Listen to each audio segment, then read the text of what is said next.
Hey everyone, welcome to episode 2 of the Climate Money Podcast with me, Susan. I am a climate investor and a climate mom, struggling to keep up with the headlines, yet always wanting to learn more. So I invite you to follow the climate headlines and the climate money with me. First, a huge thank you for all of the great feedback on episode 1. We are continuing to iterate and are excited to share 4 new climate money stories with you today. Our first piece of news is all about Kenya's carbon cash cow. Now, this story is a capstone on something that's been building for a while and that I believe will continue to be a theme: Kenya cashing in on carbon. Kenya's government is proposing a new 15 to 25% take rate on carbon credits projects in public areas. Specifically, it's targeting a 15% cut of earnings from terrestrial emissions offset projects and at least a 25% take rate from ocean based initiatives. Project developers are required to share earnings with host communities. And additional legislation passed earlier in 2023 actually already granted host communities up to 40% of profits generated by land based offsets projects. Now, Kenya requires about $17 billion to implement adaptation and mitigation plans that will cut its greenhouse gas emissions by nearly a third by 2030. And it plans to raise about a fifth of that $17 billion from domestic resources, while mobilizing the other 4/5 from development partners abroad. But as we will see in a moment, those are two sides of a pretty similar, if not the same, coin. Now, why this matters. Kenya has come to be known as the low-cost place to procure carbon credits, or one of them. It's currently the number one producer, or shall we say exporter, of carbon credits in Africa today. If you dig into any of your typical tree planting or will offset your e-commerce purchase type of fine print, you will find that a lot of these offsets are being generated by nature-based carbon removal projects in emerging economies, many of them in the global south. All that said, though, the entire continent of Africa only accounts for 11% of total offsets issued, so there's plenty of room for growth still. It's interesting to me that Kenya is simultaneously setting this aggressive growth goal to generate millions more credits by 2030, while also looking to deepen monetization at the same time. The real question is, can they actually do that? Historically, and in many business categories, you can either grow volume or grow take rate. It's very hard to do both at the same time. Now that Kenya is imposing what's essentially an export tax, project developers will most likely increase prices in order to compensate for their margin hit. Is that going to mean more project development moving elsewhere in the global south, where rates are perhaps more competitive? I'm going to definitely be paying much closer attention to this space to see what, if any, impact it has on the broader carbon markets world, and because I personally believe that Kenya has enormous potential as a climate hub and also as a carbon removal hub. Now, there is some additional context, as always, that's worth mentioning about Kenya's climate politics. Kenyan President William Ruto has branded himself very effectively, I would say, as Africa's climate leader, pushing for 100% renewables in Kenya by 2030. Side note, they're already at around an estimated 90 to 93% renewables on the grid, thanks to naturally abundant geothermal, large-scale hydro that's already in place, and growing solar and wind. Now, like many, Ruto is also tapping into the climate moment to get things that he wants done, such as 1, an increase in foreign investment, which, by the way, includes a series of deals worth a total of $4.5 billion that he did on the sidelines of COP28. Dang, that's some money, including everything from green fertilizer to renewable energy project development to a big green data center. And other things he wants done. 2, perhaps as some cynics might suggest, debt forgiveness, We talked a little bit about this on our last episode, but the debt trap that's engulfing emerging and middle income countries and economies is already bad, and it's going to get much worse with climate um, because of the way that the climate crisis is going to affect everything from basic food and livelihood to infrastructure. So it's possible that Ruto is just doing what's got to be done here. But one critic, economist Churchill Ogotu with IC Asset Managers in Ghana, is quoted as saying, "There are a number of ways of going about climate financing progressively.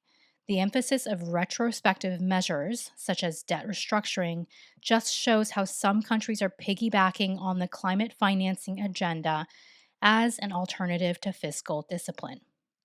I feel like we've heard this whole argument before, and it's also almost feels like Ogutu is a little bit accusing somebody else of a tiny, tiny bit of greenwashing or climate hijacking. Um, and who knows, he may be right. A final point here is that Kenya has dealt with some major climate related setbacks recently, including massive droughts and floods causing food insecurity. So there's causing additional food insecurity. So there's plenty of reason for leadership to be genuinely focused on the climate crisis. At the end of the day, politicians have to multi solve. And while we may not like all of the faces that they have to show, to a certain extent, we do have to just roll with it and take as much as we can get. So, Kenya's carbon cash cow, is this a good thing? Is this a bad thing? We're going to have to see. But I'm rooting for Kenya. I hope that it can become the carbon removal hub of the future.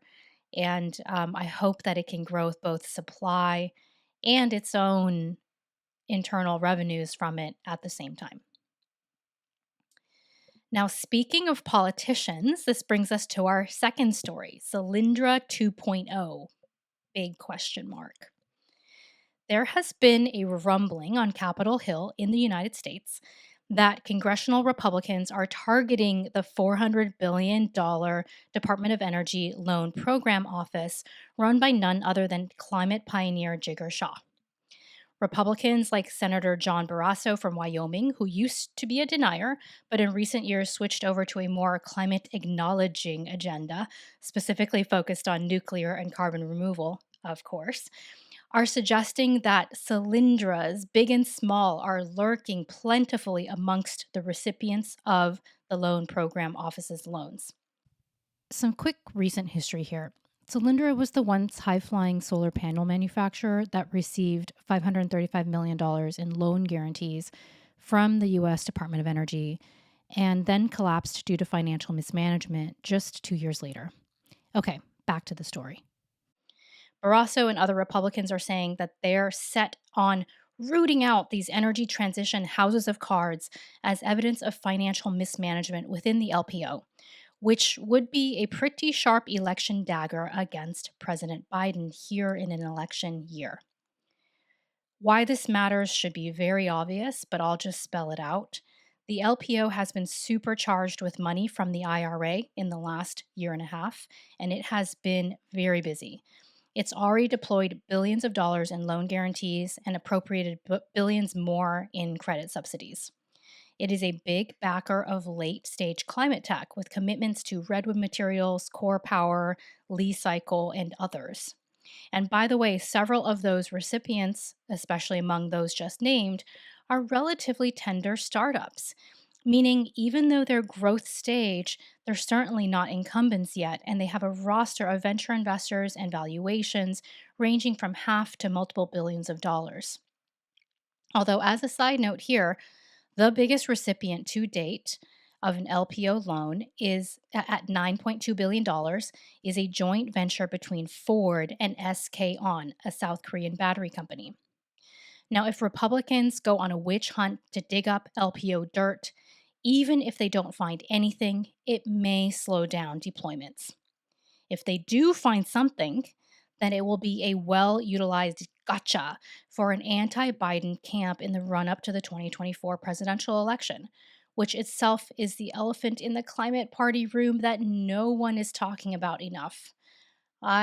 This podcast is not called Climate Politics, it's called Climate Money, but the two will continue to converge, and so we'll probably have to get our hands dirty at some point and talk about this unfortunate elephant in the climate party room. Now, for a tiny bit more background on this witch hunt story, there's actually no evidence of any wrongdoing at the LPO, and the program actually makes money for the government, even as it provides financial backing to emerging technology projects that are inherently risky. It has a loan loss rate on par with commercial banks, which should be shocking. That's like A++, considering that they are making loans to high risk technology projects. And the LPO has actually made the government around $5 billion or $4.8 billion in interest payments. And that's according to the Department of Energy. The LPO is a powerhouse enabling climate deployment, as important for climate investors as it is for anyone who is pro energy transition. So let's hope it stays that way. Now, for our next story, which I will call Yikes, JBS. A group of lawmakers in the UK are pushing the US SEC to block the listing of JBS, the world's largest meat processor, on the New York Stock Exchange. What's their reason? The need to fight climate change. According to a draft letter signed by 12 parliamentarians just delivered to SEC Chair Gary Gensler, JBS should not be part of the New York Stock Exchange because it, quote, has a well-documented history of engaging in deforestation, violating human rights, and seizing land from indigenous communities. The company's practices pose a significant threat to the ecosystem for global climate regulation and biodiversity conservation, end quote.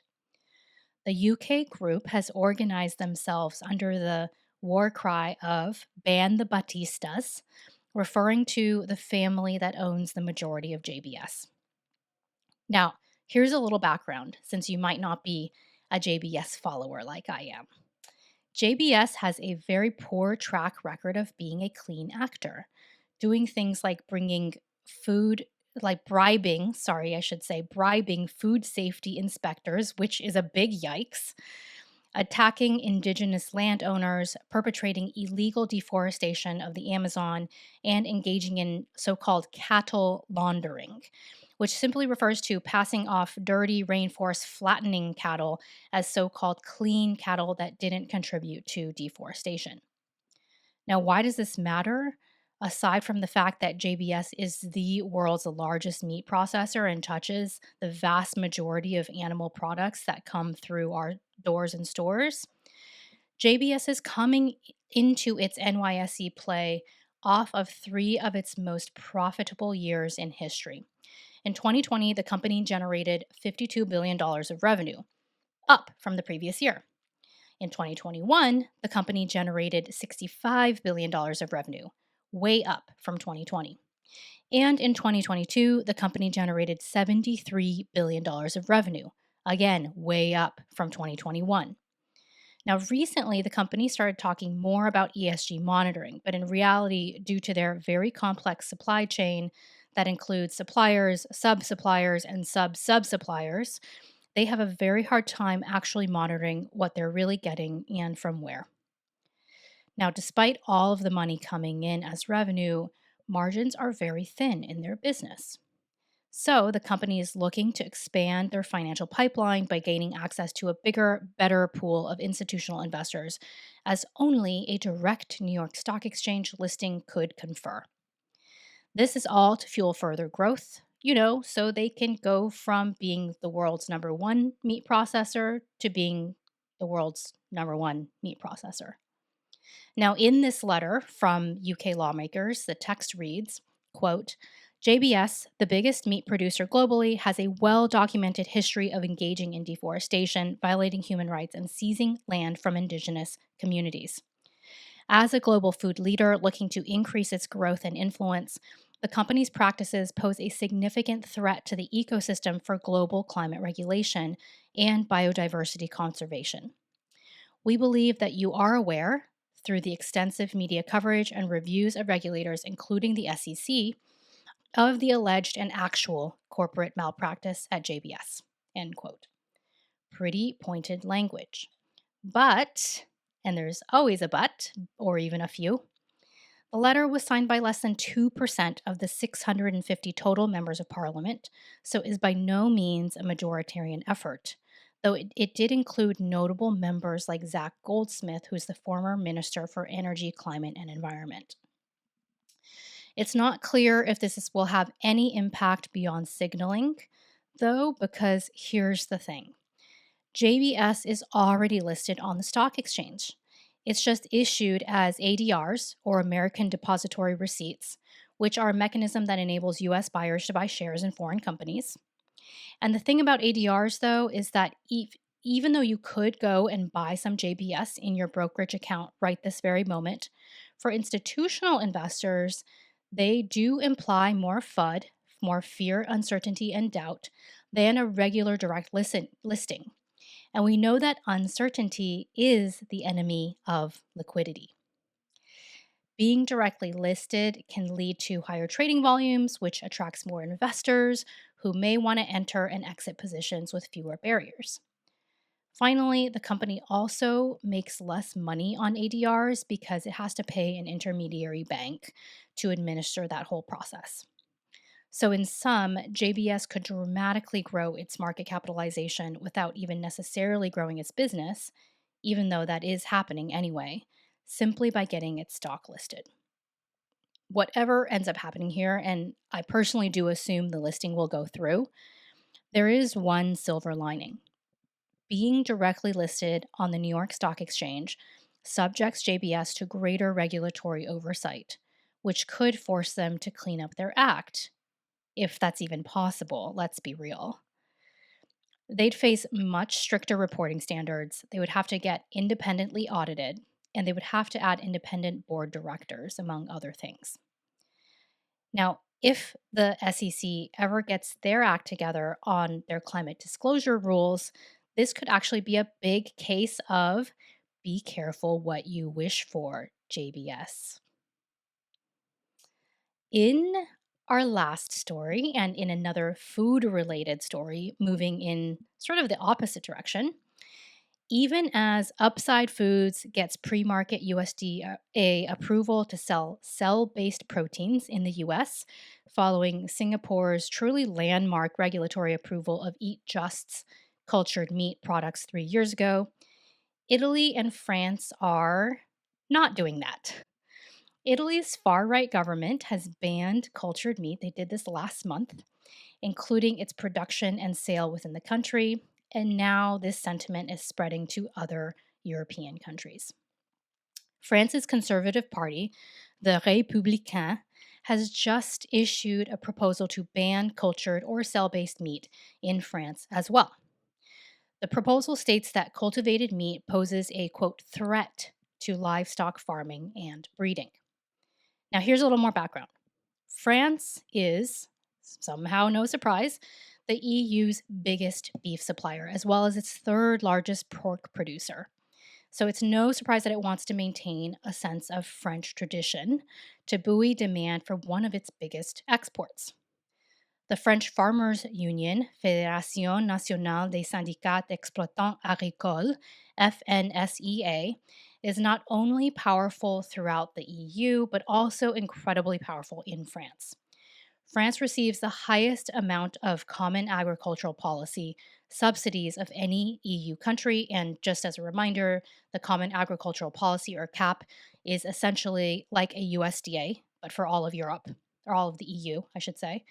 And then domestically, FNSEA, that French Farmers Union, is much more than a trade union. Alongside the French state, it's acted as the co-manager of France's entire agricultural system for the past 50 years.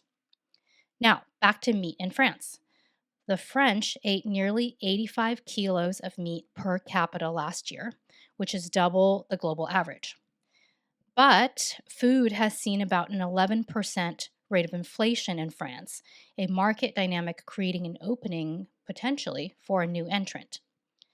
This fall, the past fall, French Agriculture Minister Marc Fesneau called for an increase in factory farming to help combat prices and, quote, take back the market from imports. This all forms the backdrop for the current proposed ban on cellular agriculture, which dips heavily into the culture wars, at least that's my opinion of it, that are increasingly surrounding climate action, even in Europe. France's proposal states that, quote, the purely utilitarian vision of food is, in fact, the opposite of French tradition, which sees food first and foremost as a cultural and social fact, end quote.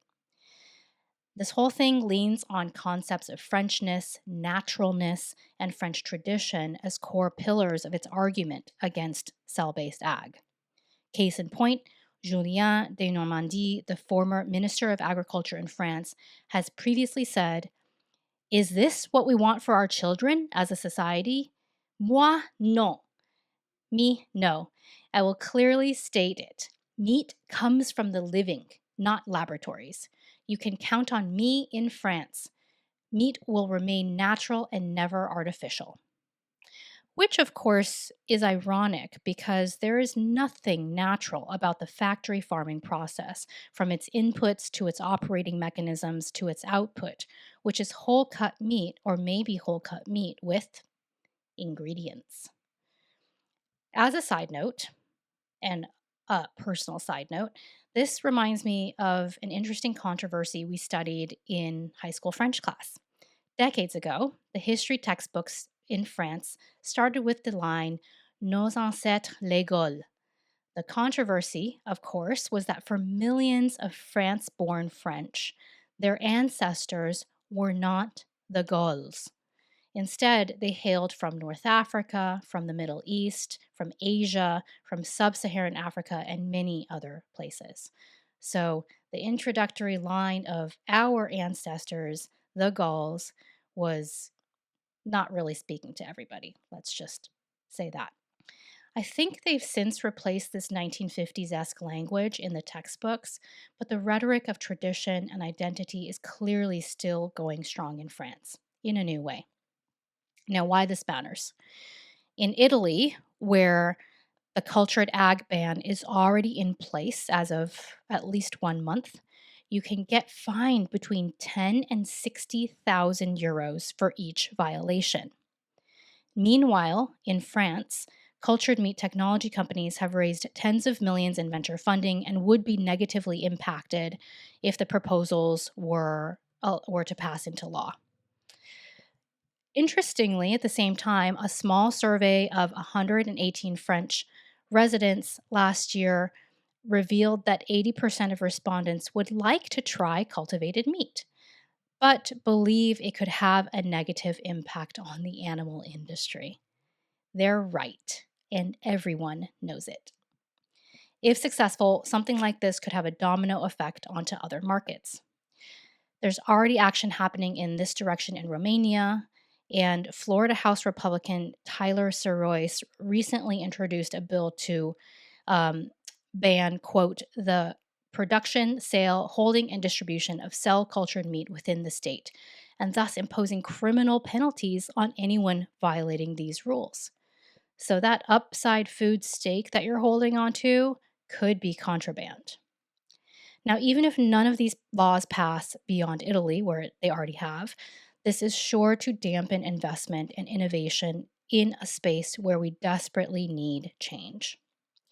As a reminder to everyone listening here, even if we electrify everything, which, by the way, doesn't require a whole lot of hard personal decisions or sacrifice, we still won't be able to touch the 15% at a low estimate of global emissions that come from meat and dairy production, which is about equal to steel and cement combined. Food clearly matters, but it's a category where regulatory capture, aka the typically self-serving influence of private industry on public policy, is a powerful force. What governments do matters hugely for emissions and for investors and for builders. So far, we've been able to take steps on climate action without having to face any really, truly hard choices. As things get hotter and colder and rainier and drier, that might change. We are starting to see the first innings of that today. As always, thank you for listening to Climate Money. Thanks for the wonderful feedback on last week's inaugural episode. Please keep it coming, and see you next week.